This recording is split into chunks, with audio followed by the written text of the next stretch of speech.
ئایا کریسیانەکانی کوردستان چێن و مێژووی و ئاینی مەسیحی لە کوردستاندا چۆنە؟ لەگەڵمان بن بۆ قسەکردن لەسەر ئەم بابەتە تایبەتە.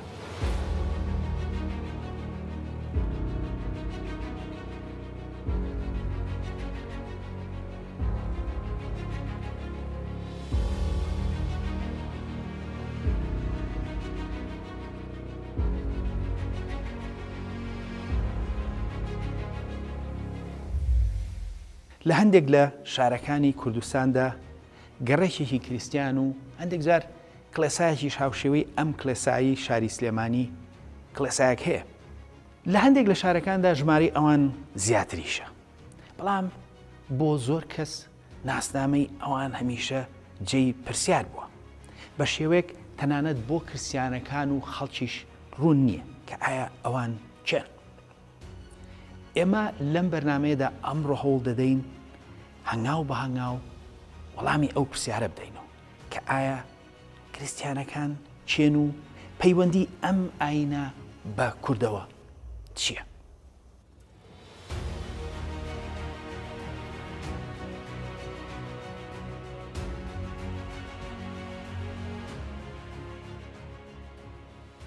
پێش ئەوەی قسە لەسەر خەڵکە کریسیانەکانی کوردستان بکەین، دەبێت سەرەتا لە ئاینەکە و چۆنێتی بڵاوبوونەوەی بگەین. ئاینی کریسیان لەلایەن پێغەمبەرێکەوە بڵاوکرایەوە بە ناوی ئیسا. ئەم پێغەمبەرە بەڕێگەز جوو بوو. لە ڕووی دابوونەریتیشەوە پێغەمبەر ئیسا پابەند بوو بە ڕێسا ئاینیەکانی جووە و زۆربەی سەرچاوەکان لەسەرەوە کۆکن کە لەو ڕێسایانە لای نەداوە. بەو جۆرە حەزرەتی ئیسا پابەند بوو بە پەرتووکی جووەکان کە بە تەورات ناودەبرێت. ئەو تا لە ژیاندا بوو هیچ پەرتووکێکی نەنووسی و لەسەر تەورات و پەرتووکە ئاینیەکانی پێش خۆی ڕۆیشت. بەڵام دژی چینی دەسەڵاتداری ئاینی بوو. دواتر دەست و پەیوەندەکانی چوار پەرتووکیان لەسەر ژیان و قسەکانی نووسی کە ئەمڕۆ بە ئنجیل دەناسرێت. لەبەرەوە چوار جۆر ئنجیل هەیە: مەتی، لۆقا، مارک و یۆحەنا. ئەمانە لە ڕووی بناغەوە یەکن، بەڵام جیاوازیش لە نێوانیاندا هەیە. کریسیانەکان بڕوایان بە پەرتووکی جووەکان هەیە کە ئەوان بە ئینجیلی سەردەمی کۆن دەیان ناسن و ئەوەی دوای کۆچی دوای ئیساش کە زیاتر ژیانی ئیسا و وتەکانێتی بە ئنجیلی نوێ دەناسرێت.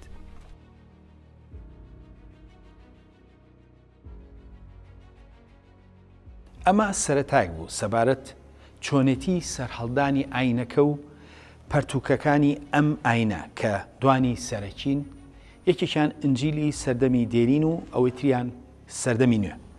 دیارە کریسیانەکان پەرتووکی ئاینی تریشیان هەیە، بەڵام ئەو دوو بەشە سەرەکین و گرنگترینن بۆم ئاینە.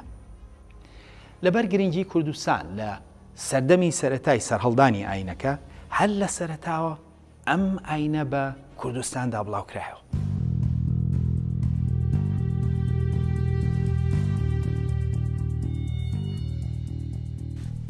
لە دوای لە خاژدانی حەزرەتی ئیسا و کۆچی دوایی هەندێک لە هاوڵانی دەستیان کرد بە بڵاوکردنەوەی ئاینەکە. ئەو سەردەمەی کە حەزرەتی ئیسا کۆچی دوایی کرد، کوردستان لەو پەڕی دەسەڵاتی تا بوو. ئەو کات هەزەبانیەکان حکومڕان بوون و دەسەڵاتیان هەتاوەکو ئیسرائیل دەگەیشت.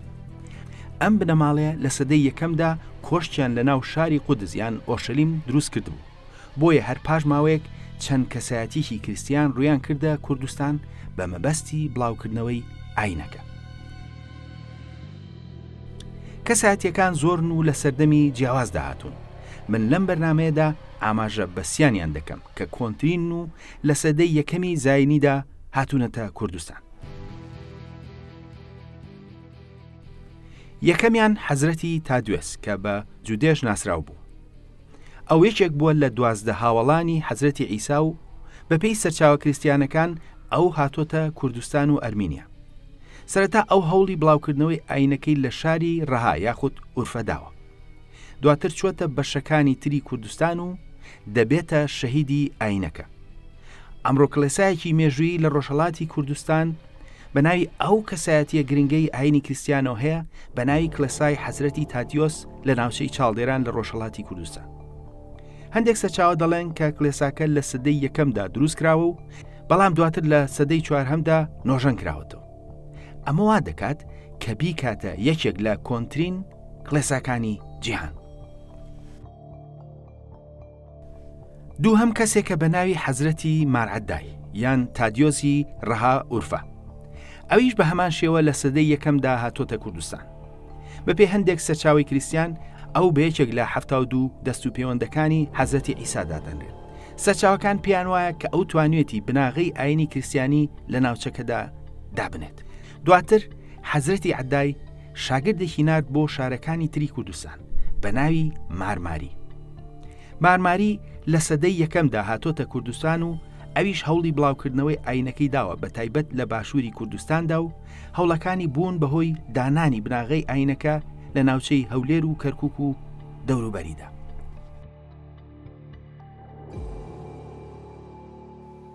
وەک بینیمان هەل لە سەرەتاوە بەهۆی گرنگی کوردستان لەو سەردەمەدا هەوڵی بڵاوکردنەوەی ئاینەکەی تێدا دراوە بە شێوەیەک کێچێک لە 12 هاوڵانی حەزرەتی عیسا خۆی دێتە کوردستان و دواتریش بۆ ئاینەکەی شەهید دەکرێت. ئەمڕۆ کڵێسایەک بە ناوی ئەو کەسایەتیەوە لە کوردستان هەیە. ئەو کاتێک کە ئەمان دەهاتن ئاینەکان لە کوردستان بڵاو دەکردەوە، ئێشتا زۆربەی ئەوروپا ئاینی کریسیانیتی پێنەگەیشت. ئەم کەسایەتیانە هەر کەسە و چیرۆکی بڵاوکردنەوەی ئاینەکەی لە پەرتووکێکدا نووسیوە و هەندێک لە پەرتووکەکانیش ماون. یەکێک لەو پەرتووکانی کە بایەخی تایبەتی هەیە لەلایەن کەسایەتێکی نووسراوە بە ناوی حەزرەتی مارماری. گرنگی ئەم پەرتووکە لەوەدا کە هەندێک زانیاری وردەدات لەسەر شارەکانی کوردستان لەبەرەوەی حەزرەتی مارماری خۆی دەچێتە شاری ڕۆها یاخود ئورفە و دواتر دێتە هەولێر و کەرکووک و چەند شوێنێکی تریش.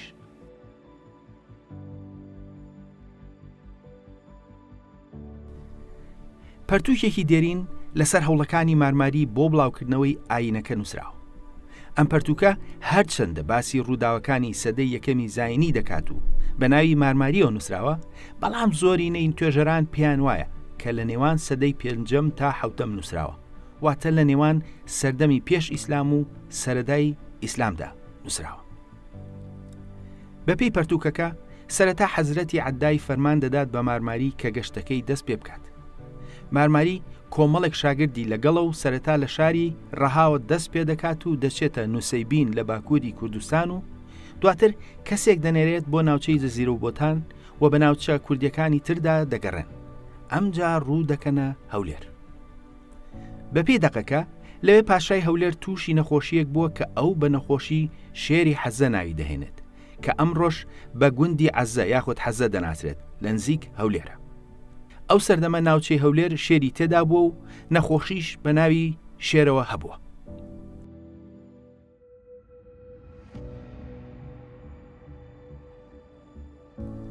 مارماری وەک زۆربەی پیاوە ئاینەکانی ئەو سەردەمە موعجیزەی ئاینەکەی باس دەکات کە چۆن بە پشتبەستن بە حەزرەتی عیسا خەڵکی لە نەخۆشی چاکردوتەوە و لە ئەنجامدا خەڵک بڕوایان پێهێناوە و بوون بە کریسیان. یەکێک لەو شتانەی کەمایی سەرنجە منداڵی سەرکردەیەکی سەربازی دیوەخانی پادشا ناوی بە قاردەوەی تۆمارکراوە کە شێوەی ناوی کوردەی کوردیە بە زمانی ئارامی، واتە باڵگەنامەکە ناوی منداڵێک بە کوردە تۆمار دەکات لەو سەردەمەدا. دیارە ئەوە جێی سەرسوڕمان نییە لەبەرەوەی کە ناوی کوردیە بۆ کشیش لە سەردەمی ساسانیدا هەبووە. هەروەها شتێکی تر کە زۆر گرنگە و لە پەرتووکەکەدا دەکەوێتە ڕوو ئەوەیە کە ئاینی ئێزدی ئاینێکی دەرینە. بەپێی دەقەکە مارماری شەو خەو بە حەزرەتی عیساوە دەبینێت کە داوای لێ دەکات تۆمای شاگردی بنێرێت بۆ ناو ئێزدیەکان کە ئەو بە خاکی داسن و زۆزان ناویان دەهێنێت کە ڕێک ناوی هۆزێکی گەورەی ئێزدیەکان بوو و هەروەها ناوچەیەکیش بۆ لەوێ کە سەرچاوە ئیسلامیەکان ئاماژەیان پێداوە و زۆر جار ئێزدیەکان بە داسنیش ناوهاتوون. مارماری دەڵێت ئەوان ئاو دەپەرستن و مناڵەکانیان بەناو ئاگردا بازیان داوە. دابوونەریتی بازدان بەناو ئاگردا هەتاوەکو ئەمڕۆ لە نەورۆزدا لە ناو کورددا بەدی دەکرێت. هەروەها کانیە پیرۆزەکە ئەم ڕۆژ لە ناو ئێزدیەکانماندا بە کانی سپی لە لالش ناسراوە و هەرماوە و خەڵک بە پیرۆز دایدەنێن کە ئەوە دروستی بەڵگەنامەکە دەخاتە ڕوو. هەروەها ناوچەی زۆزان کە دواتریش لە سەرچاوە ئیسلامیەکاندا ئاماشەی پێدەکەن ناوەکەی ئەو کات هەر کوردی بووە. دواتر تۆما دەچێت بەرەو ڕۆژهەڵاتی کوردستان و ئەرمینیا و ئەمجا بەرەو ناوچەکانی سەرپێڵی زەها و لە شوێنێک بۆ ئاینەکەی لەوێ شەهید دەکرێت. بەڵام مارماری خۆی بەردەوام دەبێت و دەچێتە گوێر لە نزیک هەولێر کە ئەم ڕۆژناوەکەی وەک خۆی ماوە. ئەمجا ناوی گوندی گەڵاڵە دەهێنێت لە ناوچەی چۆمان و پاش ئەوە دەچنە ناوچەی گرمیان و لەوێش هەمان هەوڵ دەدەن. ئەوەی گرنگە لەم بابەتەدا ئەوەیە کە ناوە کوردیەکانی وەک زۆزان و کووردە ئەو سەردەمەش هەبوون، جگەلەوەی کە دەسێلمێنێت ئێزدیەکان و ناوە دێرینەکەیان داسنی ئەو کاتەش هەر هەبوو و هەروەها دێرینی ئاینی کریسیانیش لە ناو کووردا دەخاتە ڕوو. کریسیانەکان بەڵگەی زۆریان بۆ بەجێشتوین و هەریەک لەم بەڵگانە ئاماژە بە سەردەم و ناوچەی جیاوازی کوردستان دەکەن کە تا ڕادێک لە زۆربەمان شاراون و پیان نائاشنانین و هەندێک لەم بەڵگەنامانە ئەوە دووپات دەکەنەوە کە خەڵکەکە کورد بوون و بە کوردیش دواون.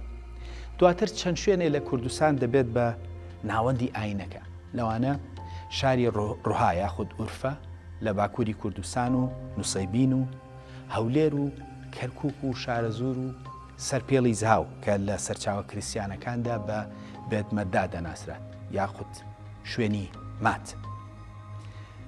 ئەم ناوەندە ئاینیانە چەندین کەسایەتی جیهانیان هێناوە تەکایەوە و وەسەدان پەرتووکیان تێدا نووسراوە.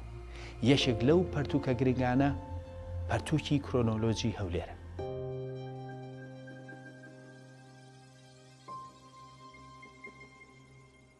ئەم پەرتووکە لە بنەچەدا بە زمانی ئارامی نووسراوە، بەڵام وەرگێڕاوە بۆ زمانی ئینگلیزی. پەرتووکەکە بە مەبەستی گێڕانەوەی مێژووی کڵێساکانی هەولێر نووسراوە کە لە سەدەی یەکەمەوە ئاماژیان پێدەکات.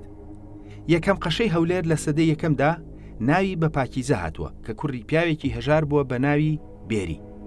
دواتر پەرتووکەکە قۆناغ بە قۆناغ مێژووی کڵێسای هەولێر دەگێڕێتەوە. هەموو ئەو ڕووداوانەش دەخاتە ڕوو کە ئەو کات کاریگەری لەسەر کڵێسا هەبووە. ئەم پەرتووکە مێژووی کڵێساکانی کریسیان لە هەولێردا لە سەرەتاوە هەتاوەکو ساڵی 544 دەگێڕێتەوە. لە هەمان کاتا پەیوەندێکی گرنگی نێوان کڵێساکانی کوردستان دەخاتە ڕوو. هەندێک دەقی کوردیش لە ئاینەکە بەجێماوە، یەکێکیان بۆ مێژووی کورد زۆر گرنگە لەبەرەوەی کە دەیسەلمێنێت زمانی مادی زمانی کوردیە. دەقەکە نزاکردنێکی ئاینی کریسیانیە کە بە 7 زمانە و لە نێوان ساڵی 1430 بۆ 1446 زاینی نووسراوە. بەڵام لە بنەچەدا دەقەکە لە سەرچاوەیەکی کۆنترەوە کۆپی کراوە، واتە مێژووەکەی کۆنترە. یەکێک لەو نزایانەی کە تۆما کراوە لەسەری نووسراوە کە نزاکە بە زمانی مادیە. دەقی نزاکە ئەمەی لەسەر نووسراوە: پاکش خودێ، پاکش زام، پاکش بە مەرگ، کۆی هاتی خاچێ، ئسکرمە ڕەحمەت. واتە خودای پاک، خودای بەهێز، پاکژی نەمر کە لەبەر ئێمە لە خاش درایت بە زەییەکت پێماندا بێتەوە. واتە دەقێک کە بە زمانی مادی دانراوە، کوردیەکە کە کوردێکی ئەمڕۆ لی تێدەگات. بەو جۆرە دەردەکەوێت کە لە کڵێساکاندا زمانی کوردی بە زمانی مادی لە قەڵەم دراوە. دەقی تری کوردیش لە ئاینەکە بەجێماون کە لە سەردەمی جیاوازدا نووسراون.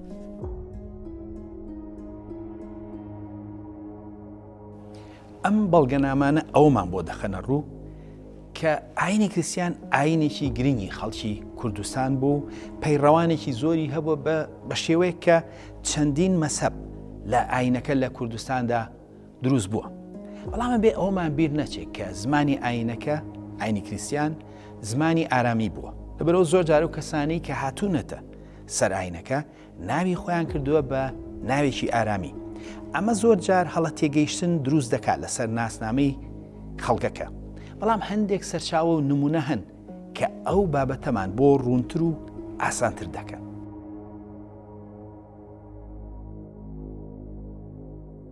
پرۆسەی بە کریسیانکردنی ناوچەکان هەندێک جار لە شوێنە بچووکەکاندا بەڕوونی دەردەکەوێت. ئەمڕۆ شارۆچکەیەک هەیە کە سەر بە مووسڵە بە ناوی بەتنایە. بەپێی سەرچاوە کریسیانە کردانیەکان خۆیان، شارۆچکەکە لە بنەچەدا خەڵکەکەی کوردی ئێزیدی بووە. هەر بۆیە ناوی دێرینی بریتیە بووە لە بێدمەدایە کە بە زمانی ئارامی واتە شوێنی مات. ناوەکە لەگەڵ تێپەڕبوونی کاتدا گۆڕاوە و بووە بە بەتنایە. ئەمە لێکدانەوەی ئەم بەرنامەیە نییە بۆ ناوەکە، بەڵکو هیچ سەرچاوە کریسیانەکانە. دەشێت ناوەکە خۆی کوردیان یا مادیان بوو بێت و دواتر بە نیوەی وەرگێڕابێت و کرابێت بە بێدمەدا و دواتریش بەتنایە. لەوێ کەسێک بە ناوی ئیبراهیم مادی لە نێوان کۆتایی سەدەی شەشەم و سەرەتای سەدەی حەوتەم واتە پێش ئیسلام خەڵکەکەی کردووە بە کریسیان. ئەمڕۆژ هێشتا کڵێساکەی ئیبراهیم مادی لەوێ ماوە. ئەگەر ئەمڕۆ لە خەڵکەکەی بپرسیت ئەوە بێگومان هەمویان خۆیان بە کلدانی دادنێن، بەڵام بە پێی بەڵگەنامەی کلدانیەکان خۆیان ئەوە مێژووی شارۆچەکەیە. بەو جۆرە لەگەڵ تێپەڕبوونی کاتدا ئەوانەی کە چوونەتە سەر ئاینەکە وازیان لە زمانی خۆیان هێناوە و بە ئارامیان بە کلدانی قسەیان کردو و ئەمڕۆ خۆیان بە کلدانی دەناسێنن. بەڵام خۆیان کورد بوون و لەگەڵ گۆڕینی ئاینەکەدا ناسنامەی خۆشیان گۆڕیوە. سەرڕایەوە هەندێک لە کریسیانەکان هەردوو زمانەکان هێشتۆتەوە.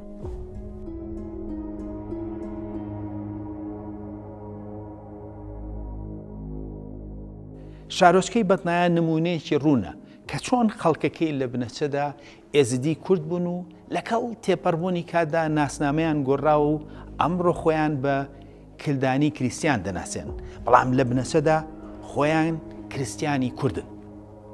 ئەم ئاینە ڕۆژ بە ڕۆژ ڕووی لە فراوانی بوو، وەکو پێشتریش ئاماژەمان پێکرد چەند مەسەبێ لە ئاینەکە لە کوردستاندا دروست بوو. دوو لەو مەسەبانە مەسەبی یاعقوبی و مەسەبی نەستۆری بوو.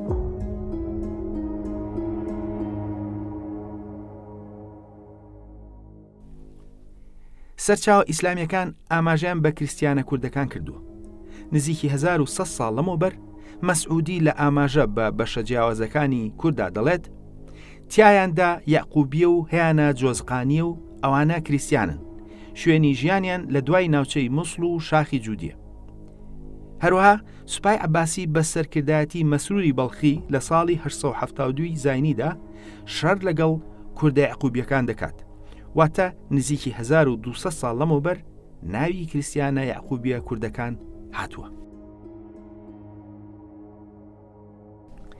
جگە لە مەسەبی یاعقوبی، مەسەبی نەستۆریش لە ناو کووردا باووە، بەڵام پێدەچێت کە مەسەبی یاعقوبی زیاتر زاڵ بوو بێت.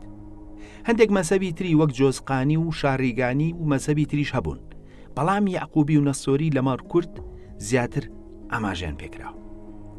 مەسەبی یاعقوبی لەلایەن یاعقوبی بەڕادیەوە دامەزرا کە لە ساڵی 500 لە باکووری کوردستان لە نزیک شاری ڕا یاخود ئورفە لەدایک بوو، واتە مەسهەبەکەش لە کوردستان دروست بوو و زۆربەی پەیڕەوانیشی کورد بوون یان خەڵکی کوردستان بوون. یەکێک لە تایبەتمەندیەکانی ئەم مەسەبە لایەنە عیرفانیەکەی بووە. ئەوان زۆر جەختیان کردوتەوە لەسەر یەکبوون لەگەڵ خودا و وێناکردنی خودا بە عەشق و ڕۆشنایی و کوشتنی نەفس و ڕۆژ و گرتن بە ئامانجی پاکبوونەوەی ڕۆح و خەڵوەتگەری و لایەنی تری هاوشێوە. نووسینەکانی ئیسحاقی نەینەوایی سەدەی حەوتەم، یۆحنای دەلەیسێیی سەدەی هەشتەمی زاینی و خێنیاسی گەرمیانی سەدەی شەشەم نمونەی ڕوانگەی مەسەبی یاعقوبی کوردین کە لایەنی عیرفانی باڵی بەسەردا کێشاون. واتە نەریتی عیرفانی کوردی سەردەمی ئیسلام بنەچێکی قوڵ و دێرینی هەیە کە لە زۆربەی ناوچەکانی کوردستاندا ڕەگ و ڕیشێکی دێرینتری هەبووە.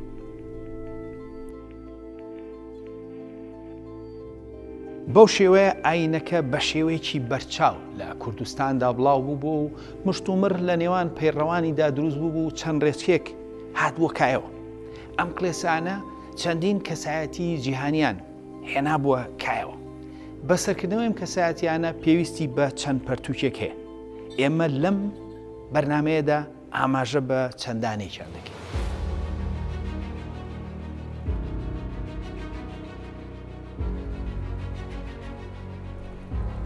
یەکێک لەو کەسایەتیانە خێنیاسە.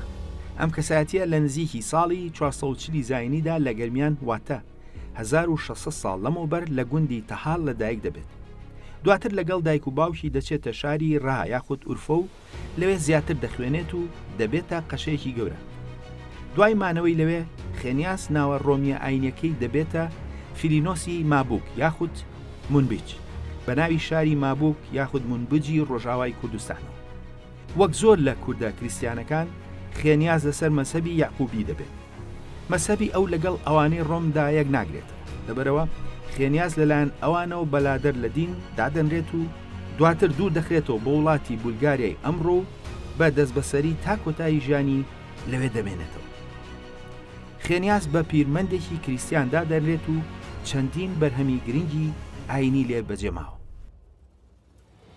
هەتاوەکو ئەمڕۆژ بەردەوام لێکۆڵینەوەی نوێ لەسەر کارەکانی دەکرێت و بە زمانی ئینگلیزی چەندین پەرتوک و لێکۆڵینەوەی لەسەر. جگە لە خێنیاز کەسایەتێکی گرنگی تر هەیە کە ناوی سەبر عیشۆیە و سەبر یەشوعیشی پێ دەڵێن کە شێوەی گۆکردنی ناوی عیسایە. ئەم زاتە لە ساڵی 524 لە ناوچەی شارەزور لە گوندی پیرۆزاوە لەدایک بوو. ژیانی ئەم کەسایەتیەش بەشێک لە مێژووی دەفەرەکە دەخاتەوە. سەبر یەشوع کوڕەشوان بوو و خۆشی لە هەرزەکاری داشوان دەبێت و دواتر دەبێت بە ڕەبەن لە کڵێساکان و چەند ساڵێک سەرقاڵی خوێنی ئاینی دەبێت. ئەمجا دەچێتە باکووری کوردستان بۆ ناوچەی نووسەیبین هەتاوەکو زیاتر لە ئاینی کریسیاندا قوڵ بێتەوە. لەوێ چەند ساڵێک دەخوێنێت و دواتر بۆ ماوەی 3 ساڵ بۆ خەڵوەتگرتن ڕوو دەکاتە جەزیرە بۆتان. ئەمجا ئەوێش بەجێ دەهێڵێت و ڕوو دەکاتە ناوچەی نزیک زەڵم و لە گوندی شاران لە هەورامان نزیکی 5 ساڵ خەڵوەت دەگرێت. سەبر عیشۆ دواتر دەبێتە قەشەی باڵا لە ناوچەی گرمیان لە نزیک داکووک و لەوێ دەمێنێتەوە و ناوبانگی بە ناوچەکەدا بڵاو دەبێتەوە. دواتر دەبێتە سەرۆکی هەموو کریسیانەکانی ڕۆژهەڵات. ئەو زاتە کاتێک کە لە ساڵی 1604 زاینیدا کۆچی دوایی دەکات، شای ساسانی جلوبەرگی تایبەتی بۆ ناردووە. ئەوەش بۆ ئەوەی کە بەپێی ئاینی کریسیان بە مردووی لەبەری بکرێت و لەسەر وەسێتی خۆی تەرمەکەی گەڕێنرایەوە بۆ گەرمیان. دواتر ڕێوڕسمێکی گەورە بۆ بردنەوەی تەرمەکەی کرا و لە تەکیدا وەزیری خەزێنەی دەوڵەتی ساسانی یەزدین کە دەسەڵاتدارێکی گەورەی دەوڵەتەکە بوو خۆشی گەرمیانی بوو هەتاوەکو ناشنی تەرمەکەی یاوەری کردووە. کاریگەری ئاینی کریسیان لەسەر کوردستان کاریگەریەکی بنەڕەتی بوو، خەڵکێکی زۆر بوون بە کریسیان و ئاینەکە کەسایەتی جیهانی هێنایەکایەوە. بەڵام ئەبێ بیرمان نەچێت لە ساڵی 312دا ئیمبراتۆری ڕۆم کۆنستانتین چووە سەر ئاینی کریسیان و دواتر ئەم ئاینە بوو بە ئاینی فەرمی دەوڵەتی ڕۆم. ئەمە وای کرد وردە ئەم ئاینە ببێت بە بەشێک لە کێشمەکێشم و ململانەی نێوان ڕۆم و ساسانیەکان. هەندێک لە ڕووداوەکانی کوردستانی ئەو سەردەمە ئەو ململانەی تێدا دەردەکەوێت.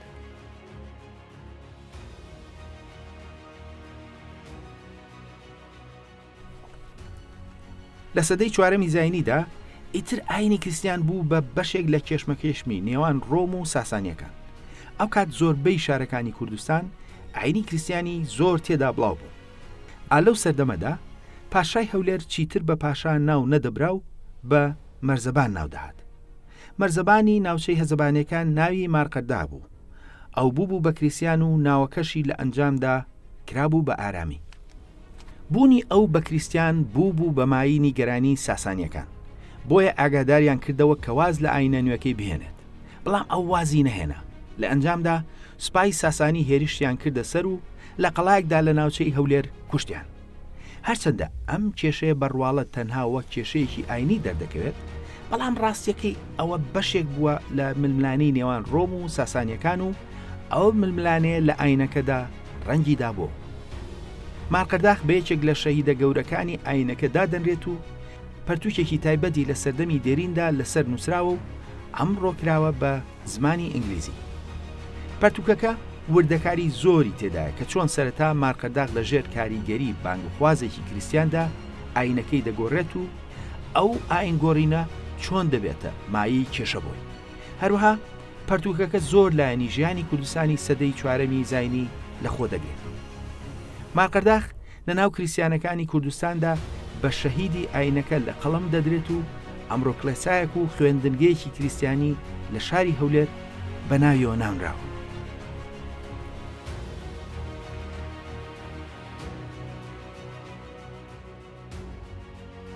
ئێمە هەتاوەکو ئێستا زۆر لایەنی ئاینەکە و کەسایەتیەکانی و چۆنتی بڵاوبوونێ و چەندین لایەنی تری ئاینەکەمان باس کرد. بەڵام ئەمانجی سەرەکی ئەم بەرنامەی ئەوە بۆ بزانین کریسیانەکانی کوردستان چێن و سەر بە کام ناسنامەی نەتەوەین.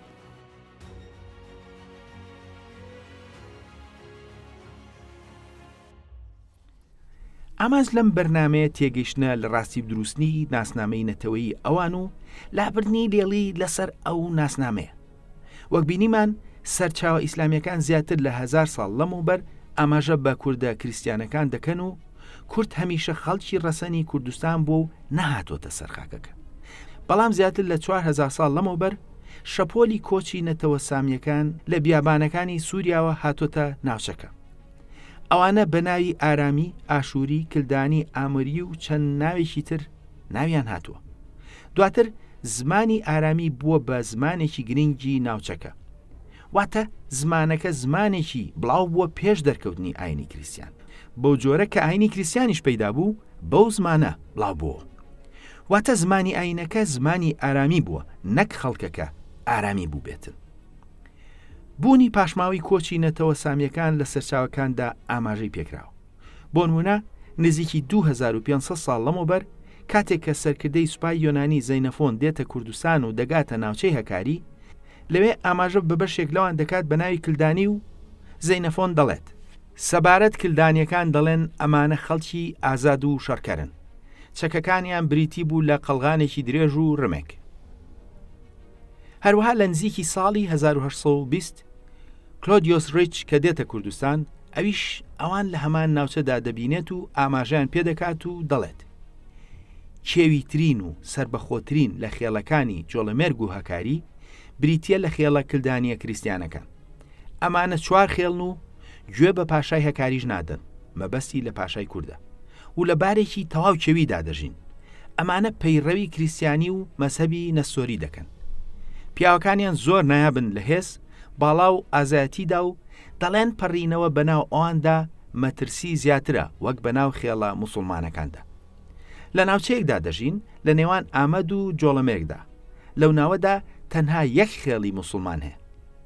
ئەمانە بە دەگمەن شتێک دەدەنە پاشای هەکاری، مەگەر کاتێک کە ناو بژیوانیان دەکات و بە جوانی داوایان لێ دەکات، دەنا هەرگیز بە زۆرم لێ ئەویان پێ ناکرێت. واتە لە پێش ئاینی کریسیانیدا خەڵکێک هەبوون لە ناوچەی هەکاری بە ناوی کلدانی و دواتریش کە ئاینەکە هاتۆتە ناوچەکە بەهۆی نزیکیانە لە ناوچەی ڕۆمەکان بوون بە کریسیان. لە ڕاستیدا ئەوان دوو ناویان هەبووە، کلدانی کە ناوی نەتەوەکەی و نەسۆری کە ناوی مەسەبەکەی. زۆربەی جار بە ناوی مەسەبەکەوە ئەوان ناوبراون. بەڵام هەر ئەوان نەبوون و ئەوان کەمی نەبوون لە ئاینەکەدا، بەڵکو بەشێکی بەرچاوی کورد چوو بوونە سەر ئاینی کریسیان.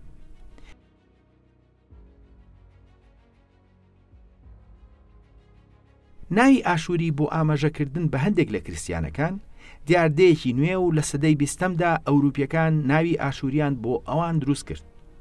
کریسیانە کلدانیەکان بەهۆی زوڵم و زۆری عوسمانیەکانەوە بەشێکی زۆریان لە باکووری کوردستانەوە ڕویان کردە باشوور و ئەمڕۆ خۆیان بە ئاشووری ناو دەبن. بەڵام هیچ ڕۆژێک بە ئاشووری ناو نەبراون و ئەوە بەرهەمی هەوڵەکانی سەدەی 20مە. یەکەم کەس ئەم باسەی دروست کردووە کابرایەکی ئینگلیز بۆ بە ناوی ویگرام.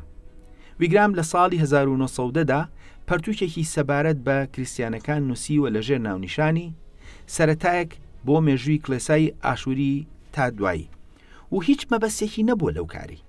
ئەو ویستوێتی ناوێک بەکار بهێنێت بۆ ئاماژەکردن بە کریسیانەکانی ڕۆژهەڵات کە سەر لە خوێنەری ئینگلیز تێک نەدات و کار ئاسانیان بۆ بکات کە خوێنەری پەرتووکەکەی بوون. بۆیە ئەو سەبارەت هەڵبژاردنی ئەو ناوە دەڵێت. نووسەر بە درێژایی ئەم کتێبە بۆ کڵێسای مەبەست ناوی ئاشووری بەکارهانیوە. هەرچەندە هیچ بەڵگەیەکی مێژووی نییە بۆ ئەم ناوە، بەڵام ئەو ناوە هەمە جۆرانەی کە بەکار هاتوون لەلایەن نووسەرە جیاوازەکانەوە وەک کریسیانە شەرقیەکان، فارسەکان، سووریەکان، کلدانیەکان، نەسۆریەکان هەمویان لەبەر هۆی هەمە جۆر سەر لە خوێنەری ئینگلیز تێک دەدەن. واتە ویگرام بەڕوونی دەڵێت ئەو ناوە بەڵگەی مێژووی لە پشتەوە نییە و تەنها بۆ کار ئاسانی ئەوەی کردو. بەو جۆرە لە دوای سەدەی 20مەوە وردە ناوی ئاشووری هێنراکایەوە و ئەمڕۆ ئەوان سەرڕاوی کە لە ڕابردوودا بە کلدانی و نەسۆری ناسرابوون، بەڵام ئێستاکە بڕیاریان داوە کە ناویان ئاشووری بێت. وەک بینیمان ناسنامەی ئاشووری ناسنامەیەکی نوێ و داهێنانی سەدەی 20مە. بەڵام ئێمە لە کوردستان لە چەندین شارۆچکە و شاری جیاواز خەڵکی کریسیانمان هەیە. ئەی ئەوانە چێن؟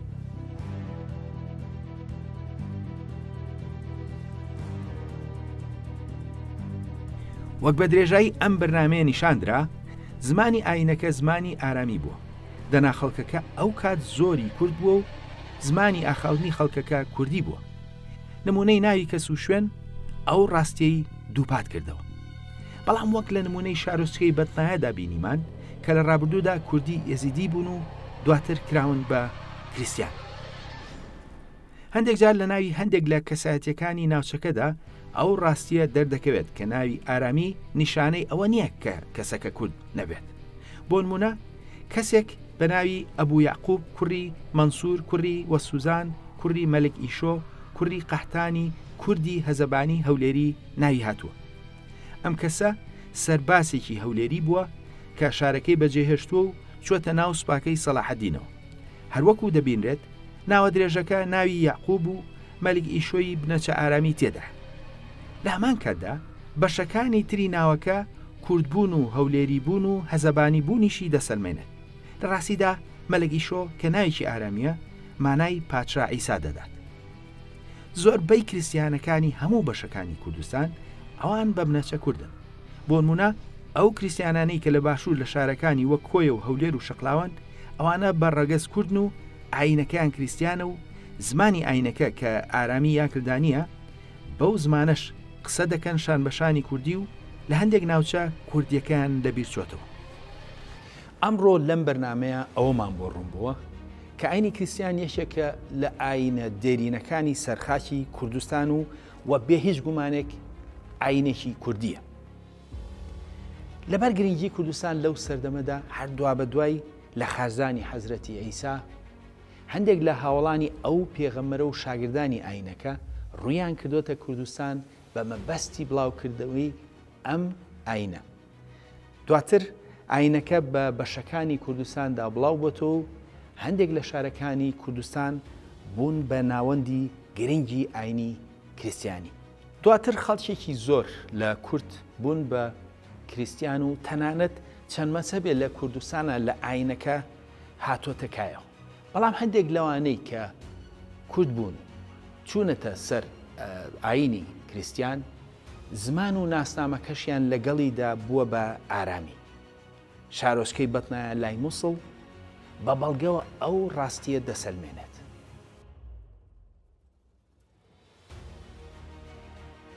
بەرنامەی خۆناسین ئامانجی خۆناسینە. لەبەرەوە ناسینی کریستیانەکانی سەرخاکی کوردستان بەشێکە لە پرۆسەی خۆناسین. تا بەرنامەی تر خواتان لەگەڵ.